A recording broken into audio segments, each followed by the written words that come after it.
Quel est l'endroit où l'on peut réunir à la fois un prix Nobel de la paix, Shimon Peres, des candidats à l'élection présidentielle de la République, des représentants de grandes entreprises comme Google, Skype, Microsoft ou Yahoo, un bon millier de blogueurs issus d'une cinquantaine de pays du monde et accessoirement un spécialiste international des questions de santé.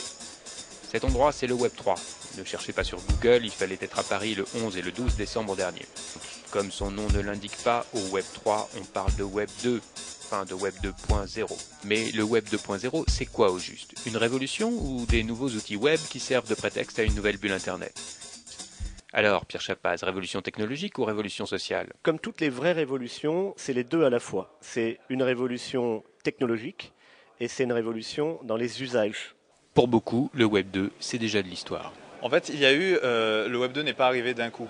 Le terme Web 2 est apparu en septembre de l'année dernière. Pour moi, le numéro 1 du Web 2.0, c'était eBay, quand justement eBay, ce sont les utilisateurs qui sont venus et qui ont commencé à vendre sur Internet. Ils n'achetaient pas seulement. Dès le départ du web, on avait la participation des internautes, ne serait-ce qu'avec les forums de discussion ou avec les livres d'or, on avait déjà ça. On avait déjà le même principe que MySpace avec GeoCities ou Migal, le français, qui nous permettait de créer nos pages web. On peut se demander si le Web 2.0 est une révolution ou pas. À mon sens, elle ne l'est pas vraiment. C'est une grosse évolution, certes, des usages, mais à mon sens, c'est en fait la transposition de ce qu'était dès le départ la vision de Tim Berners-Lee, qui était l'inventeur du web. Il faut bien voir que Tim Berners-Lee, au début, quand il a inventé le web, son navigateur, c'était aussi un éditeur de pages. Donc on allait sur une page, et pour peu qu'on en ait les droits, comme on le fait aujourd'hui sur un wiki, eh bien, on pouvait éditer la page, la modifier.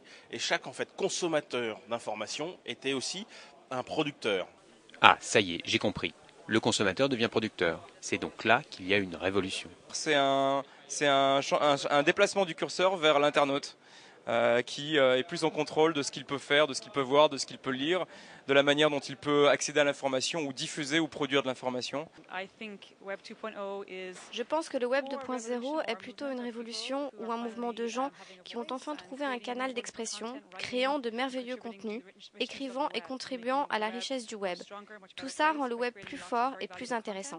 Là où il y a une révolution, c'est qu'il y a 10 ans, les gens qui étaient sur le web, c'était des informaticiens ou des geeks ou des gens qui étaient passionnés par ça. Aujourd'hui, c'est la ménagère de moins de 50 ans. Là, on leur dit, voilà, devenez e-commerçant en ligne, vous n'avez aucun risque. Et pour nous, c'est ça la vraie révolution du Web 2. C'est aujourd'hui, les gens ont du temps, veulent participer et on leur donne des outils pour ça. D'autres sont plus circonspects car finalement les révolutions ne se font pas en un jour.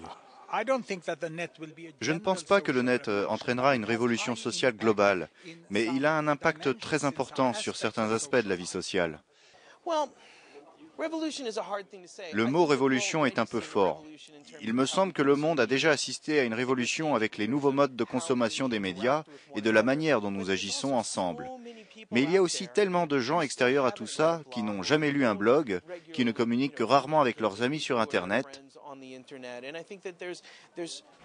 Il y a une part importante de la population, dont certains étaient même présents ici, qui sont très réservés à l'égard de ces outils. Je pense qu'Internet n'est encore que le début de la révolution. Je dis souvent qu'il est encore 10 heures du matin du premier jour de la révolution Internet. Mais est-ce que la révolution du Web 2.0 risque d'éclater comme la bulle financière de l'an 2000? Alors, pas du tout. Moi, je ne vois pas du tout de bulle 2.0. D'abord, vous constaterez que les niveaux de valorisation boursiers des sociétés Internet sont extrêmement raisonnables. Ça n'a rien à voir avec les délires de l'an 2000. Et deuxièmement, contrairement à la légende, il est difficile de lever de l'argent quand on lance un projet Internet.